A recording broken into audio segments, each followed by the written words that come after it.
व्यवस्थापक महोदय, समस्त आचार्यगण, आचार्याएं, प्रिय छात्रों, संपूर्ण भारतवर्ष में आज 77वां गणतंत्र दिवस हर्ष और उल्लास के साथ मनाया जा रहा है।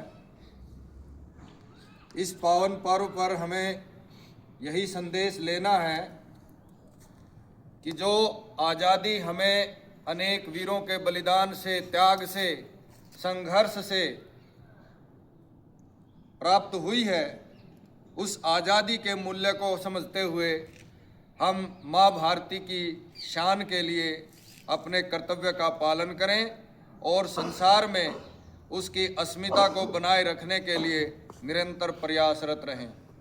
एक नागरिक के कर्तव्य होते हैं और उन कर्तव्यों का उसे भली भांति ज्ञान होना चाहिए और निरंतर मातृभूमि की वंदना करते हुए, और हमारा तो देश इस आधारशिला पर ही टिका हुआ है। हमारे वेद, हमारे पुराण मातृभूमि का गुणगान करना हमें सिखाते हैं। माता भूमि पुत्रो हम पृथिव्या, वेद मंत्र इस प्रकार की शिक्षा हमें देते हैं कि ये भूमि हमारी माता है और हम इस पृथ्वी के पुत्र हैं। तो इसी भाव से प्रेरित होकर देश के अनेक देशभक्तों ने, माँ भारती के पुत्रों ने देश को आज़ाद कराने के लिए अपने प्राणों की आहुति दी थी।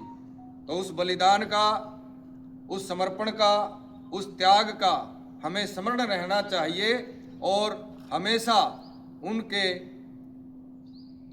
चरणों में, उनके बलिदान की भावना में नतमस्तक रहना चाहिए, क्योंकि आज जो आज़ादी की सांस हम ले पा रहे हैं वो उनके जीवन समर्पण का ही परिणाम है।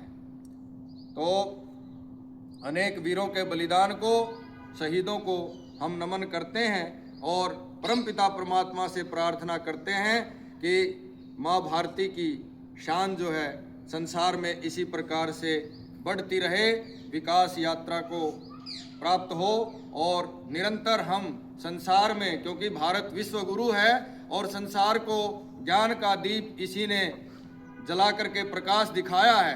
विश्व में सबसे पहले हम ही ने ज्ञान भिक्षा दान की, आचार की, व्यापार की, व्यवहार की, विज्ञान की।